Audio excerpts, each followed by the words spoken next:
आपने बहुत अच्छा किया जो फ़ौरन बच्चे को अस्पताल ले आए। इसमें सबसे बड़ा डर चेस्ट कंजेशन का होता है, वो किसी सूरत में नहीं होना चाहिए।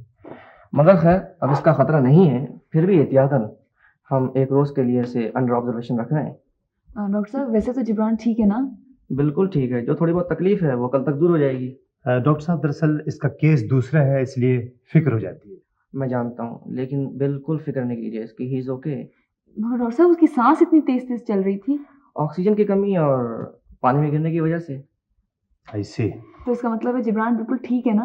बिल्कुल ठीक है, कल घर ले जाइएगा, लेकिन घर जाने के बाद काफ़ी दिन एहतियात करना होगी, सर्दी का असर बिल्कुल ना होने पाए। नहीं नहीं नहीं डॉक्टर साहब, thank you very much Indeed. खुदा हाफिज।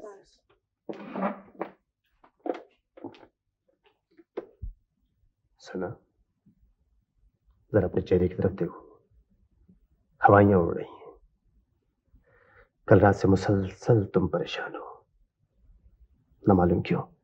हालांकि जिब्रान को खराश तक भी नहीं आई है, डॉक्टर ने महज उसे अपने अपने इत्मीनान के लिए एक रात को रोक लिया है। ये बात तुम्हारी अक्ल में क्यों नहीं आती? टिमी, जिब्रान ठीक हो जाएगा ना? बिल्कुल ठीक हो जाएगा क्या मतलब?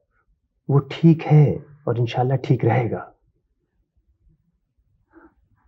जिब्रान ना ठीक ही कहते हैं कि बड़े घर में लोग बार बार खो जाते हैं और उन्हें बार बार ढूंढना पड़ता है। मैं भी पिछले दिनों अपने आप में इतना खो गई थी कि उससे बात करने की फुर्सत नहीं थी मेरे पास। हम जब अपने पुराने घर में थे तो दिन रात बैठ के बातें किया करते थे, नहीं कहाँ की बातें। मैंने उससे कहा था कि जब वो ठीक हो जाएगा तो हम एक बहुत बड़ा जश्न करेंगे और खूब उधम मचाएंगे। वो सब खेल खेलेंगे जिनसे डॉक्टर ने उसे मना किया है।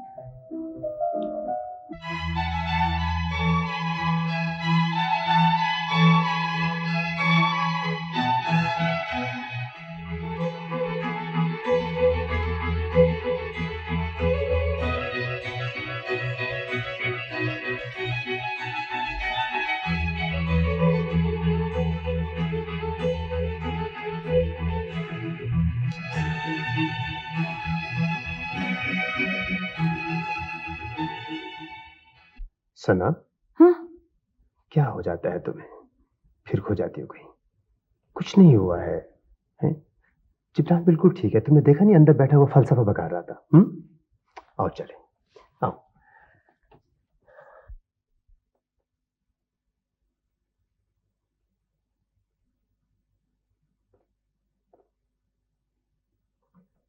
आप इस तरह क्या देख रही हैं? मैं बिल्कुल ठीक हूँ। हाँ तुम ठीक हो, बोलो मत, बोलना मना है। तो आप कुछ बोले। क्या बोलूं, इतनी देर से तो यही सोच रही हूँ, बोलना आता नहीं है ना मुझे। कब सीखेंगी? इतनी सारी चीजें सीखना है, देर तो लगेगी। आपकी मुश्किल ये है कि आप जिंदगी को बहुत दूर से और बहुत बेदिली से देख रही हैं। इतनी बातें मत करो ना। फिर क्या करूं? सो जाओ, नींद नहीं आ रही है? नहीं। तो चुपचाप लेटे रहो। चुपचाप रहो तो ऐसा लगता है सारा वक्त जाया हुआ जा रहा है, जैसे खाली फिल्म चल रही है, बगैर आवाज बगैर तस्वीर के। बस चुप। अच्छा, मैं तुम्हें कहानी सुनाती हूँ। सुनाइए। एक बादशाह था, बहुत जालिम। ये बादशाह ये तो बहुत जालिम होते हैं, ये बड़े मेहरबान। आखिर नॉर्मल क्यों नहीं होते? चुप रहो ना। अच्छा चुप हो गया बस।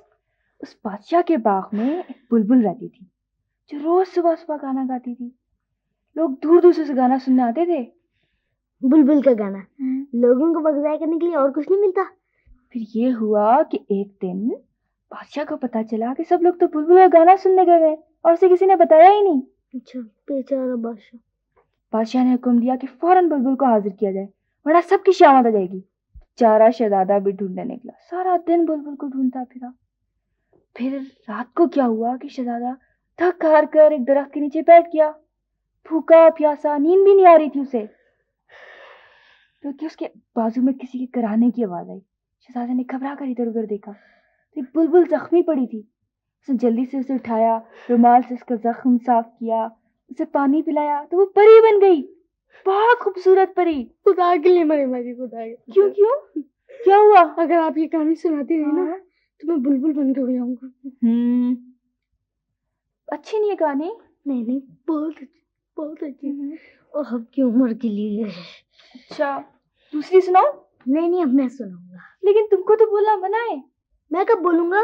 कहानी सुनाऊंगा आहिस्ता आहिस्ता। अच्छा, अच्छी से सुनाना। एक अंग्रेजी अदीब है हेमिंग्वे, उसकी एक कहानी है बूढ़ा आदमी और समंदर। शहजादा नहीं है इसमें कोई? नहीं नहीं, मछलियां हैं। जलपरी होगी। नहीं नहीं, सिर्फ मछलियां हैं। तो वो एक दफा जो ना अपनी किश्ती लेकर समंदर की तरफ जा रहा होता है।